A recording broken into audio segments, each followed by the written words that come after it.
మిత్రులు పొన్నం ప్రభాకర్ గారికి, గౌరవ రాష్ట్ర మంత్రివర్యులు Panchayati Raj, rural development, women and child welfare మంత్రి గారైనటువంటి సీతక్క గారికి, అట్లాగే గౌరవ శాసనసభ్యులు ప్రేమ్ సాగర్ రావు గారికి, గౌరవ శాసనసభ్యులు రామ్దాస్ నాయక్ గారికి, నగర్ మేయర్ గద్వాల విజయలక్ష్మి గారికి, సునీతా కృష్ణన్ గారికి, రాయల్ నాగేశ్వరరావు గారికి, దివ్య దేవరాజన్ గారికి, అనితా రామచంద్రన్ గారికి, సృజన గారికి, శృతి ఓజా గారికి, హరిచందన గారికి, ఇంకా వేదిక మీద ఉన్నటువంటి ఇతర అధికారులకి, నాయకులకి, అనేక నగరం నుంచి మిగతా ప్రాంతాల నుంచి కూడా ఈనాటి ఈ కార్యక్రమానికి ఇక్కడికి వచ్చేసినటువంటి మహిళా సంఘ సభ్యురాళ్ళందరికీ, అట్లాగే ఆర్టీసీ మహాలక్ష్మి పథకం ద్వారా లబ్ధి పొందుతున్నటువంటి మహిళలందరికీ కూడా, పాత్రికేయ మిత్రులకి అందరికి కూడా ముందుగా నా హృదయపూర్వకమైనటువంటి నమస్కారాలు. ఇందిరమ్మ ప్రభుత్వం ప్రజాప్రభుత్వం ఏర్పడగానే రాష్ట్ర ముఖ్యమంత్రి శ్రీ రేవంత్ రెడ్డి గారు, క్యాబినెట్ సహచరులు అందరూ కలిసి ఎన్నికల సందర్భంగా మనం రాష్ట్రంలో ఉన్నటువంటి మహిళల్ని మహాలక్ష్మిలాగా గౌరవిస్తూ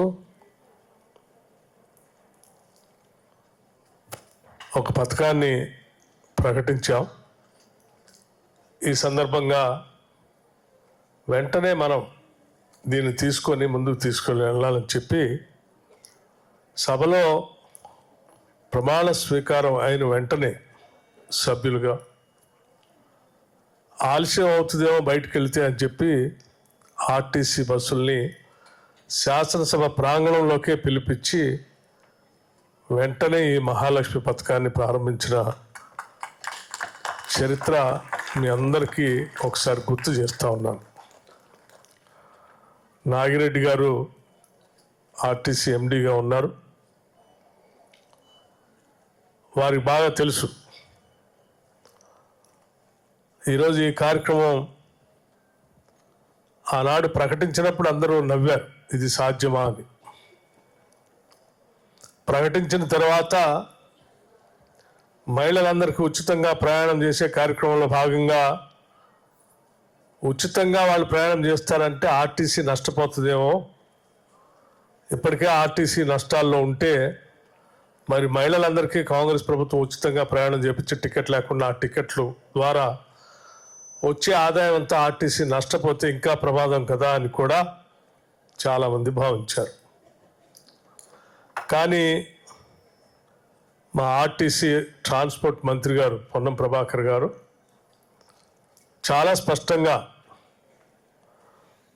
మా ఆర్టీసీని మేము రక్షించుకోవటానికి అన్ని కార్యక్రమాలు చేస్తూనే ప్రభుత్వం ప్రకటించినటువంటి మహాలక్ష్మి పథకాన్ని పెద్ద ఎత్తున అమలు చేయడానికి సిద్ధంగా ఉన్నాం. కాకపోతే ప్రభుత్వం మాత్రం టంచన్గా ప్రతి నెల మహిళలు ప్రయాణం చేసినటువంటి టిక్కెట్లకు సంబంధించిన సొమ్ముని, అంటే ఆ డబ్బుని రాష్ట్ర ప్రభుత్వం తప్పనిసరిగా ప్రతి నెల చెల్లించాల్సిందే. నాకు ఇటు రాష్ట్ర ప్రభుత్వం బాధ్యత ఉంది, ఆర్టీసీని బలోపేతం చేయాల్సిన బాధ్యత కూడా ఉందని చెప్పి వారు ప్రతి నెల లెక్కలతో సహా ఎంతమంది ఆర్టీసీలో ప్రయాణం చేస్తున్నారో ఆ ప్రయాణం చేసినటువంటి మహిళలు అందరూ సంబంధించినటువంటి టిక్కెట్లకు సంబంధించిన ఆ నగదుని ఆర్థిక శాఖకు పంపించి ప్రతి నెల మీరు ప్రయాణం చేసినటువంటి టికెట్లకు సంబంధించిన డబ్బుని రాష్ట్ర ప్రభుత్వం ఆర్థిక శాఖ నుంచి ఆర్టీసీకి చెల్లించేటట్టు చేసుకుంటూ వచ్చారు. అలా చెల్లించుకుంటూ వచ్చినటువంటి ఈరోజు డబ్బు దాదాపు 10,000 కోట్ల రూపాయలకి ఆర్టీసీ బస్కి మీ అందరి తరఫున ఈ రాష్ట్రంలో లక్షలాది మంది మహిళలు దాదాపు 300 కోట్ల సార్లు ఆర్టీసీ బస్సులో రాష్ట్రంలో ఉన్నటువంటి మహిళలు ప్రయాణం చేసినటువంటి దానికి 10,000 కోట్ల రూపాయలు రాష్ట్ర ప్రభుత్వ ఆర్థిక శాఖ నుంచి ఆర్టీసీ శాఖకి మీ ద్వారా చెల్లించినటువంటి సొమ్ము ఇప్పటికీ 10,000 కోట్ల రూపాయలు అయింది. అంటే రాష్ట్రంలో ఉన్నటువంటి మహిళలకి ఈరోజు 10,000 కోట్ల రూపాయలు ఆదా అయింది.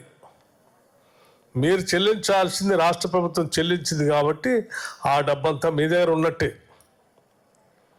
ఒక 10,000 కోట్ల రూపాయలు ఎప్పటికీ ఆదా అయింది అని అంటే ఆ 10,000 కోట్ల రూపాయలతో పేద మధ్యతరగతి కుటుంబాలకు సంబంధించినటువంటి వారికి ఇది తప్పనిసరిగా ఆ కుటుంబ ప్రయోజనాలకి కుటుంబ అవసరాలకి పెద్ద ఎత్తున ఉపయోగపడుతుందనేటువంటి ఒక ఉన్నతమైనటువంటి అభిప్రాయంతోనే రాష్ట్ర ప్రభుత్వం ఈ కార్యక్రమాన్ని తీసుకొని ముందుకు పోతా ఉంది. ఈరోజు చాలా ధైర్యంగా నేను చెప్పగలుగుతా ఉన్నాను. మరి ఆనాడు నవ్వినటువంటి వాళ్ళకి ఇది సాధ్యం అవుతుందా అని రకరకాల ప్రశ్నలు ఇచ్చినటువంటి వాళ్ళకి ఇది సాధ్యం అవుతుంది అని చేసి చూపించినటువంటి ఈ ప్రభుత్వం 10,000 కోట్ల రూపాయలు మీకు చెల్లించిన తర్వాత మీ అందరితో కలిసి కూర్చొని ఈ విషయాన్ని మీ ద్వారా రాష్ట్ర ప్రజలందరికీ ఇది సాధ్యమే, మహాలక్ష్మి కోసం మనం అనుకున్నది చేసి చూపించామని చెప్పడం కోసమే ఈరోజు ఈ కార్యక్రమాన్ని మీ అందరి సమక్షంలో ఇక్కడ ఏర్పాటు చేశాం. అంటే ఎందుకు చెప్పాలి అని చాలామంది అనుకోవచ్చు. ఎందుకు చెప్పాలి అంటే మేము చెప్పిందల్లా చేస్తున్నాం, చేయగలం, ఇప్పుడు చెప్పేది కూడా భవిష్యత్తులో చేసి చూపిస్తాము అని చెప్పడం కోసమే, దీన్ని ఉదాహరణగా చూపించడం కోసం ఈరోజు ఈ కార్యక్రమాన్ని ఏర్పాటు చేసుకున్నాం. భవిష్యత్తులో కూడా మీరు ప్రయాణం చేసేటువంటి అనేక సందర్భాలు, ఏ సందర్భంలో మీరు ప్రయాణం చేసినా దానికి సంబంధించిన టికెట్లకు సంబంధించిన నగదుని ఈ రాష్ట్ర ప్రభుత్వం ఆర్టీసీకి చెల్లిస్తుందని ఈ సందర్భంగా మరొకసారి మీకు గట్టిగా వాగ్దానం చేస్తూ ఇంకో విషయం కూడా చెప్పదలుచుకున్నాం. కేవలం 10,000 కోట్ల రూపాయలు ఆర్టీసీ ద్వారా ప్రయాణం చేసినటువంటి ఆదాయమే కాదు, ఎందుకు మేము నమ్మలేనటువంటి వాస్తవాల్ని చెప్పి అవి చేయగలమని చేసి చూపిస్తున్నామని చెప్పే కార్యక్రమంలో భాగంగా వడ్డీ లేని రుణాలకు సంబంధించి కూడా రాష్ట్రంలో మేము సంవత్సరానికి 20,000 కోట్ల రూపాయల లెక్క బ్యాంకు లింకేజ్తో మహిళలకి వడ్డీ లేని రుణాలు ఇప్పించడమే కాకుండా 5 సంవత్సరాలు అయ్యే వరకల్లా 1,00,000 కోట్ల రూపాయలు వడ్డీ లేని రుణాలు ఇప్పిస్తామని చెప్పి వాగ్దానం చేసినప్పుడు చాలామంది సంవత్సరానికి 20,000 కోట్లట, 5 సంవత్సరాల్లో 1,00,000 కోట్లట, ఒట్టి గాలి మాటలు చెప్తా ఉన్నారు. ఇది సాధ్యమా అన్నారు. ఇది తప్పనిసరిగా సంకల్పం ఉంటే సాధ్యం కానిదంటూ ఏది లేదు అని చెప్పి ఇందిరమ్మ ప్రభుత్వం చేసి చూపించాలనేటువంటి ఆలోచనతోనే ఈ రాష్ట్రంలో ఉన్నటువంటి మహిళలందరినీ మనం మహాలక్ష్మిలాగా గౌరవిస్తాం, కొలుస్తాం. తప్పనిసరిగా మనం అనుకున్న లక్ష్యాన్ని చేరటం కోసం ఎన్ని ఒడదొడుకులున్నా చేసి చూపిస్తాం అని చెప్పే కార్యక్రమంలో భాగంగానే ఇప్పటికే 57,000 కోట్ల రూపాయలని బ్యాంకు లింకేజ్ ద్వారా మహిళలకు అందించాము. 5 సంవత్సరాల్లో 1,00,000 కోట్లు అంటే ఇప్పటికే 57,000 కోట్ల రూపాయలు అందించాం. ఇంకా భవిష్యత్తులో రాబోయే 3 సంవత్సరాల్లో 1,00,000 కోట్లు కూడా దాటిస్తాం.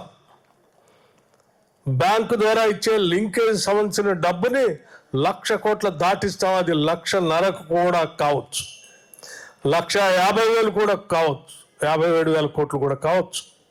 కానీ 1,00,000 కోట్లకు మాత్రం తప్పనిసరిగా వడ్డీకి సంబంధించిన వడ్డీని మాత్రం ఎట్టి పరిస్థితుల్లో చెల్లిస్తాం. ఈ 1,00,000 కోట్లకి చెల్లించాల్సిన వడ్డీ 10,000 కోట్లు అవుతుంది. ఈ 10,000 కోట్లకు సంబంధించి ఇప్పటికే మేము 3,829 కోట్ల రూపాయలు కేటాయిస్తూ 1,329 కోట్ల రూపాయలు ఇప్పటికే రిలీజ్ చేశాం. ఈ సంవత్సరం బడ్జెట్లో 2,500 కోట్లు పెట్టాం. వచ్చే సంవత్సరం 3,000 కోట్లు పెడతాం. ఆపై వచ్చే సంవత్సరం 4,000 కోట్లు పెడతాం. అంతిమంగా 5 సంవత్సరాల్లో 1,00,000 కోట్లకు సరిపోయేటువంటి వడ్డీని 10,000 కోట్ల రూపాయలని చేసి చూపిస్తాం అని చెప్పడం కోసం ఈ సభని మీ ద్వారా తెలియజెప్పడం కోసం చేశాం. తప్పనిసరిగా చేస్తాం. అది మేము కోరుకునేదల్లా ఒకటే, రాష్ట్ర ప్రభుత్వం ఈరోజు ఇచ్చేటువంటి ఈ వడ్డీ లేని రుణాల్ని, ఆ రుణాల్ని తీసుకొని మీరు సక్రమంగా వ్యాపారం చేస్తూ ఆర్థికంగా మీరు నిలబెట్టినప్పుడే మేము అనుకున్నటువంటి లక్ష్యం నిజంగా సాకారమైనట్టుగా మేము భావిస్తాం. 1,00,000 కోట్లతో పాటు ఇంకో 50,000 కోట్లు కూడా 5 సంవత్సరాల్లో ఈ రాష్ట్రంలో ఉన్న మహిళల చేతులు సర్క్యులేట్ అవుతూ ఉంటే ఆ ఆర్థిక వ్యవస్థే ఒక కొత్త ఆర్థిక వ్యవస్థ ఈ రాష్ట్రంలో ఏర్పడుతుంది. మహిళల చుట్టూ తిరిగేటువంటి అతిపెద్ద ఆర్థిక వ్యవస్థ ఈ రాష్ట్రంలో ఏర్పడబోతా ఉంది. దానికోసం మేము ఎటువంటి నిర్ణయాలు, కఠినమైన నిర్ణయాలను తీసుకోవడానికి రాష్ట్ర ప్రభుత్వం సిద్ధంగా ఉంది. మరి ముఖ్యంగా హైదరాబాద్ నగరానికి సంబంధించి ఈరోజు పెద్ద ఎత్తున గతంలో మెప్మాలో ఉన్న దాన్ని మళ్ళీ తీసుకొని వచ్చి సెల్ఫ్ హెల్ప్ గ్రూప్స్లో ఈ కార్యక్రమంలో పొందుపరిచి ఈరోజు అర్బన్ సెంటర్స్లో కూడా పూర్తిగా దృష్టి సారించే కార్యక్రమం చేపట్టాం.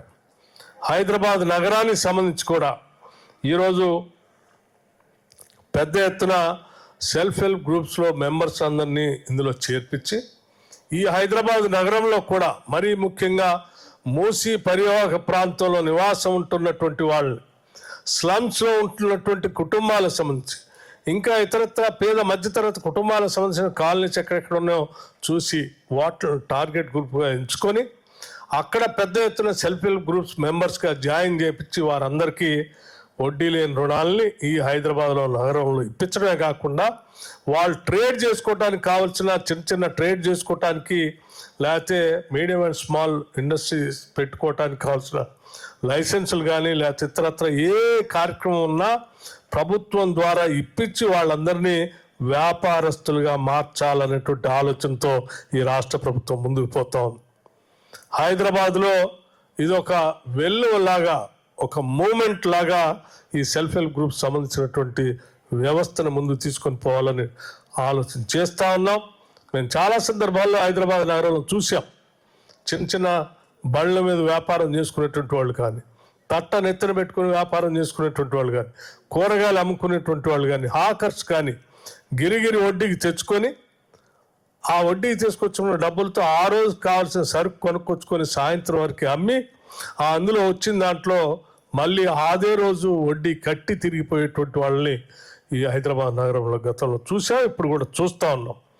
అటువంటి వాళ్ళందరికీ కూడా వడ్డీ లేని రుణాలు ఇప్పించి వాళ్ళతో వ్యాపారాలు చేపించాలన్నదే ఈ రాష్ట్ర ప్రభుత్వం యొక్క లక్ష్యం. తప్పనిసరిగా ఆ లక్ష్యాన్ని హైదరాబాద్ నగరంలో చేరుకుంటాం.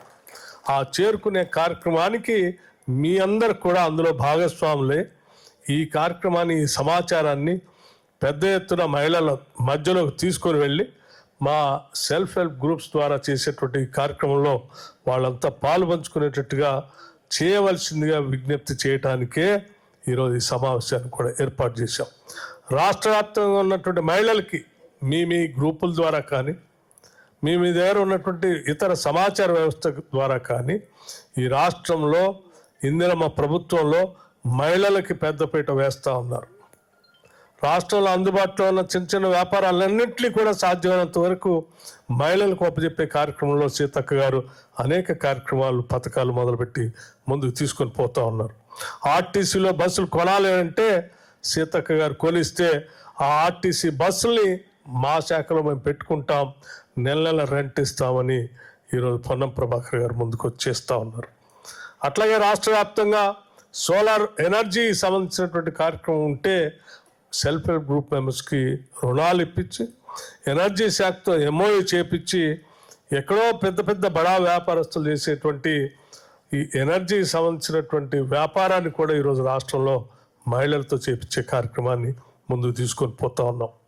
ఇవన్నీ ఎందుకు చెప్తా ఉన్నామంటే మహిళలు అభివృద్ధి చెందితే మన వ్యవస్థ, కుటుంబ వ్యవస్థ ఆ కుటుంబ వ్యవస్థలో నిట్టాడిగా నిలబడి ఆ కుటుంబాన్ని నిలబెట్టే మహిళల్ని మనం ఆర్థికంగా బలోపేతం చేయగలిగితే కుటుంబాలన్నీ కూడా ఆర్థికంగా బలోపేతం అవుతాయి.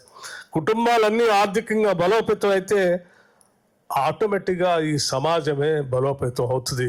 తద్వారా ఈ రాష్ట్ర సర్వతోముఖ ఆర్థిక అభివృద్ధి చెందుతుంది అనేటువంటి ఒక లక్ష్యంతో మేము ముందుకు పోతా ఉన్నాం.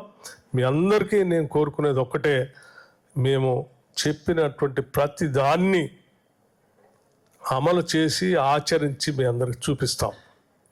సాధ్యం కాదనుకునేటువంటి లక్ష్యాలనే మేము పెట్టుకున్నాం. ఆ లక్ష్యాలను చేరుకోవటానికి మాకు ఎన్ని ఒడదొడుకులు వచ్చినా మేము మొక్కవని ధైర్యంతో ముందుకు పోతానే ఉంటాం.